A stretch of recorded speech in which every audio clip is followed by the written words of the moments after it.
Vaccine mandate. If you recall, how long ago it was, but the government was going to force that upon every individual in the workforce down to any employee that was part of a business of 100 employees or more. Finally, the Supreme Court stepped in and took care of that. We did, in Congress, exercise the Congressional Review Act. In fact, my office led on that. That was a heavy hand of the federal government, regardless of what you think about how to navigate through the disease itself. The military, many Hoosiers, it's a very well-represented state in terms of in the military, associated support. Their ability to recruit, it was mentioned earlier, has been hampered big time, to where recently you have folks talking about to have the safe number of people there, you have to consider having a draft again. It's sad that it takes this, and finally we've exercised the leverage, I think, to where we're not going to just keep going along with it. Other thing I noticed, many Hoosiers told me that when they were in any occupation within the military, that there was variability among where they were, what they were doing, in terms of how much latitude you were going to have to maybe work through it. Stories like, well, we've got 3 to 4 months to work it out, to where they thought maybe they could cajole you into doing it. Imagine the anxiety that put into people, having to figure whether they're going to still be able to be with a job, and especially on the support activities to boot. Let's get to the fiscal side of it. There's no place in the country that can run the way this joint does. I mean, I'm an appropriator and on the budget committee, double misery.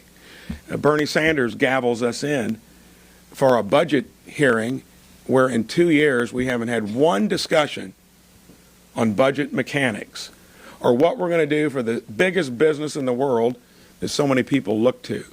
It is a broken system. And then you don't even do appropriations on time. Remember, this is something we should have had done September 30th, over a couple months ago. Last year, we didn't get it done until late February, early March. That is because you keep it behind closed doors, whether you're an appropriator or on the budget committee, which is a useless appendage as a committee here in the Senate currently. We haven't done one and stuck to it in over 10 years.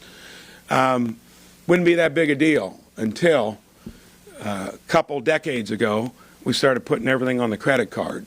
With a couple wars, Obama administration came in and saw that if you can do it there, let's double down. Still, debt as a percentage of our GDP was manageable. Rick and I get here 4 years ago, $18 trillion in debt. Imagine, this is debt you guys and your kids will be paying for, is at 31. And our fearless leader just put the only blueprint out there that shows us $45 trillion in debt in 10 years, and takes the $1 trillion deficits that were bad enough and now baselines in $1.5 trillion deficits. Ask you all this, see how quickly you can come up with it. What's 1% of 30 trillion?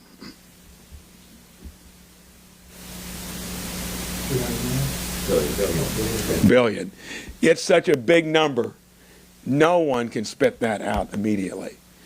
Take interest rates that have just gone up 3 percentage points and take 3% of 30 trillion.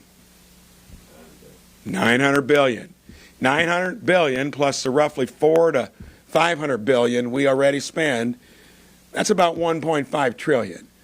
That's going to be 50% more than we spend on either defense or discretionary domestic spending. That puts a little flesh on the bones. That's where we've come as a country. Shameful.